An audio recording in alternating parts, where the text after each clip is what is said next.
Chapter 16 That same night, 10 miles to the west, Miki slept under a windfall of logs and tree tops not more than half a mile from Le Beau's trapline.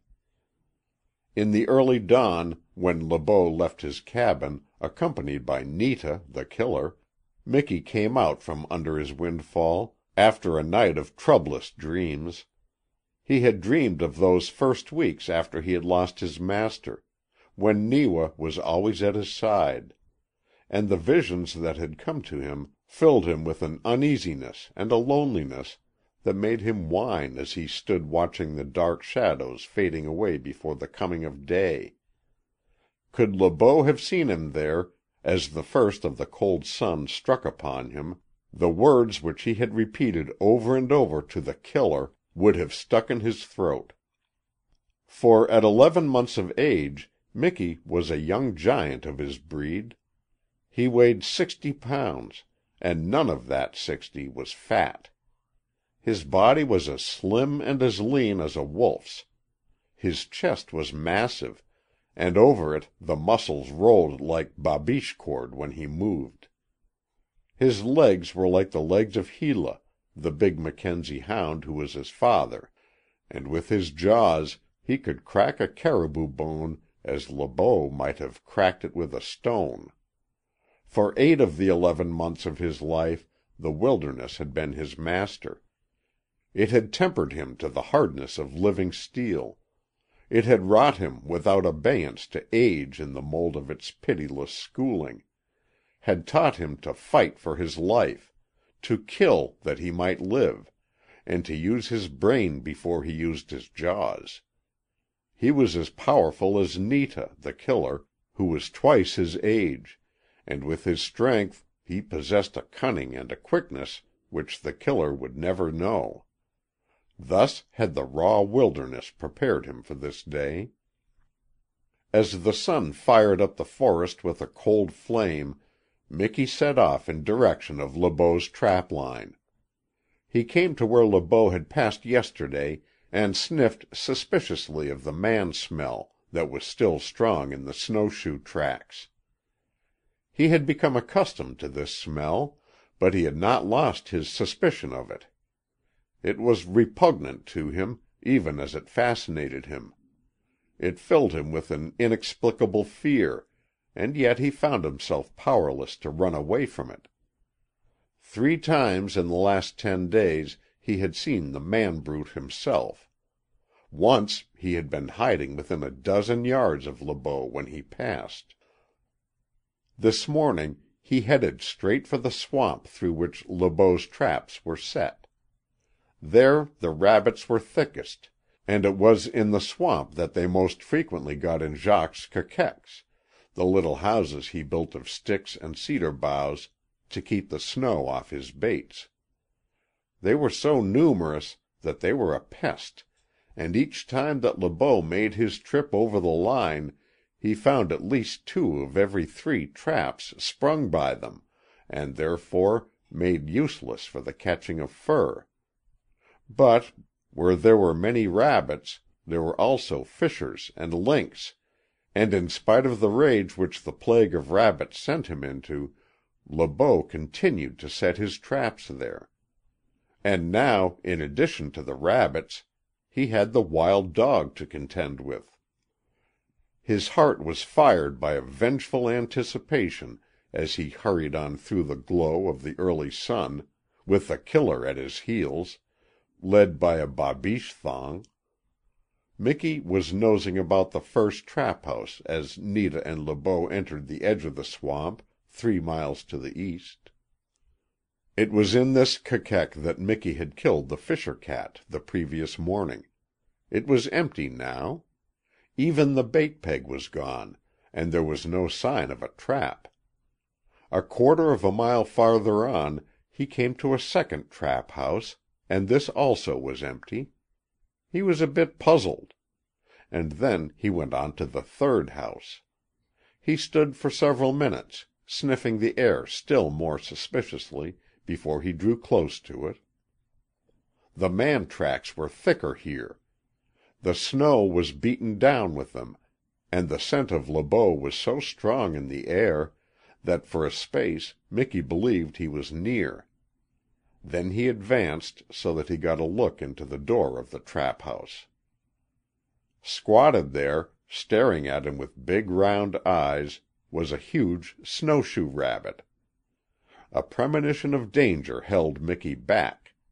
It was something in the attitude of Wapoos, the old rabbit. He was not like the others he had caught along Le Beau's line. He was not struggling in a trap. He was not stretched out, half frozen, and he was not dangling at the end of a snare. He was all furred up into a warm and comfortable-looking ball. As a matter of fact, Le Beau had caught him with his hands in a hollow log, and had tied him to the bait peg with a piece of buckskin string, and after that, just out of Wapoos's reach, he had set a nest of traps and covered them with snow. Nearer and nearer to this menace drew Miki, in spite of the unaccountable impulse that warned him to keep back. Wapoos, fascinated by his slow and deadly advance, made no movement, but sat as if frozen into stone.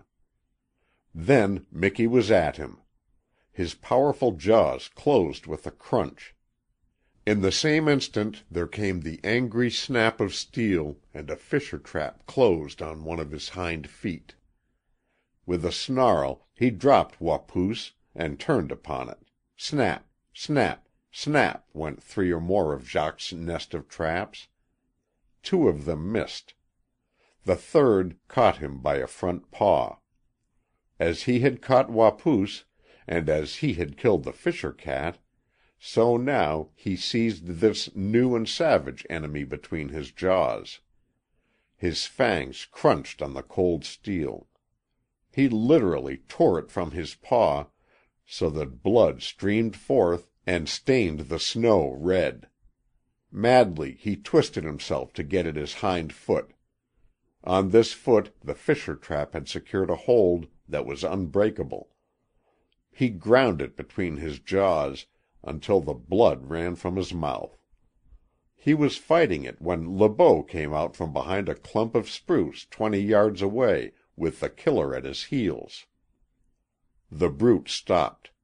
He was panting and his eyes were aflame. 200 yards away he had heard the clinking of the trap chain. "Ow! He is there!" he gasped, tightening his hold on the killer's lead thong. "He is there, Netah, you Red Eye! That is the robber devil you are to kill almost. I will unfasten you, and then go to!" Miki, no longer fighting the trap, was eyeing them as they advanced. In this moment of peril he felt no fear of the man. In his veins the hot blood raged with a killing madness. The truth leaped upon him in a flash of instinctive awakening. These 2 were his enemies instead of the thing on his foot, the man-beast and Netah, the killer. He remembered as if it were yesterday. This was not the first time he had seen a man with a club in his hand. And Le Beau held a club. But he was not afraid. His steady eyes watched Netah.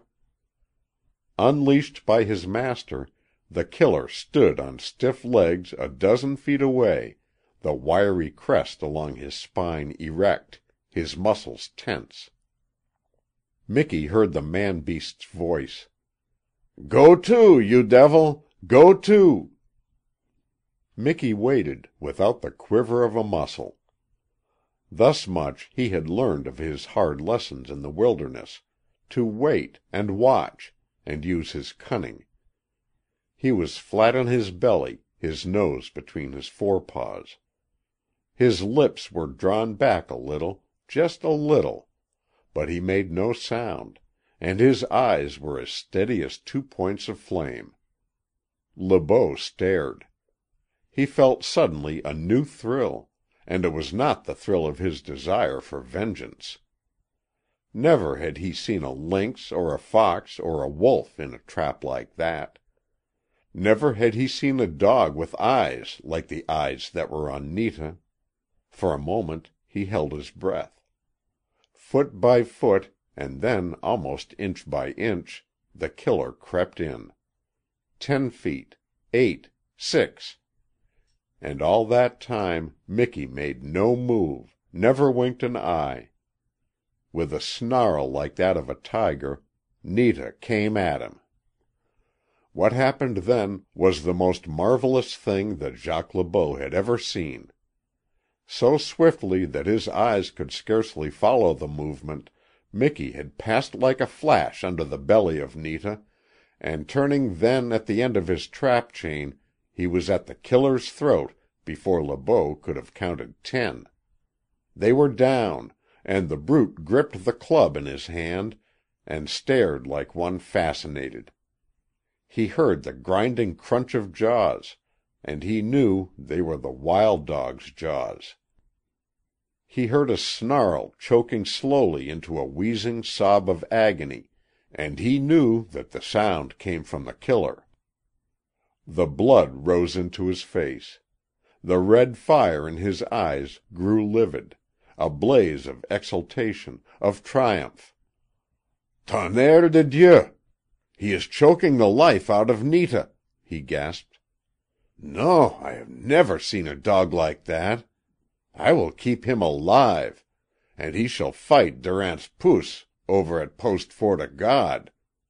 By the belly of Saint Gris, I say—" The killer was as good as dead if left another minute. With upraised club, Le Beau advanced. As he sank his fangs deeper into Netah's throat, Miki saw the new danger out of the corner of his eye. He loosed his jaws and swung himself free of the killer as the club descended.